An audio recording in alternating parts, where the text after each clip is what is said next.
ভাবুন তো, সেই ভারতে একজন মুচি জুতো সেলাই করছে আর আমরা বাংলাদেশে বসে বসে তার গল্প শুনছি। একজন মানুষের জীবনের থেকে বড় সফলতা কি হতে পারে?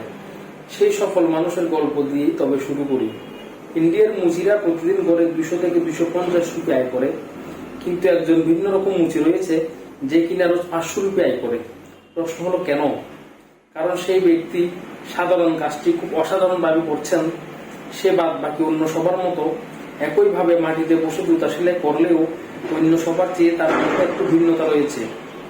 যেখানে বাকিদের পিছনে বা মাথার উপরে ব্যানারে লেখা থাকে এখানে জুতো সেলাই করা হয়, সেখানে সেই মুচি লিখে রেখেছে এখানে জুতার অপারেশন করা হয়।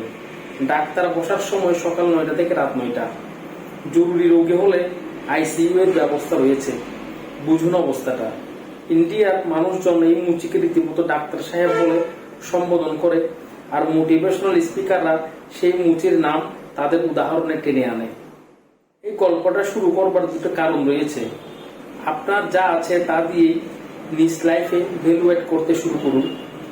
একদম যা আছে তাই কথা বলছি, সাধারণভাবে নয়, একটু অসাধারণভাবে পথ চলুন।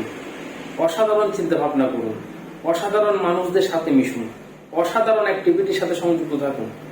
ইন্ডিয়ার সেই মুচি সবার থেকে নিজেকে আলাদাভাবে তৈরি করতে পারলে আমরা কেন পারবো না? এই প্রশ্নের জবাব যদি হ্যাঁ আমরাও পারবো, তাহলে আপনাকে আমার বইয়ের অভীষ্ট স্বাগতম। বাংলাদেশ এমন একটি দেশ যেখানে লাখ লাখ শিক্ষিত ছেলে মেয়ে বেকার ঘুরে বেড়াচ্ছে।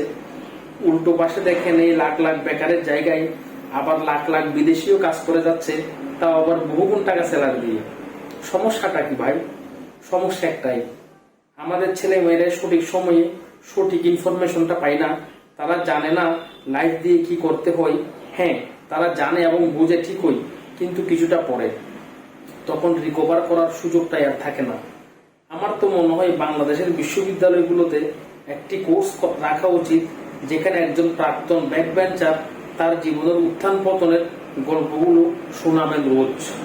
তারা শোনাবেন তারা কোথায় কোথায় ভুল করেছিলেন এবং কিভাবে ভুলগুলো শুধরে সামনে এগিয়ে গিয়েছেন।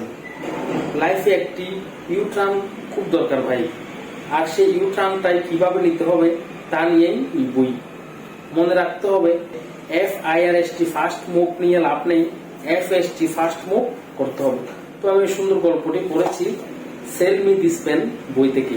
আপনারা যদি এই বইয়ের পরবর্তী গল্পগুলো শুনতে চান, অবশ্যই আমার এই পেজটি লাইক এবং ফলো দিয়ে রাখতে পারেন এবং আমার এই নাম্বার ইউটিউব চ্যানেলটি সাবস্ক্রাইব করতে পারেন। অসংখ্য ধন্যবাদ।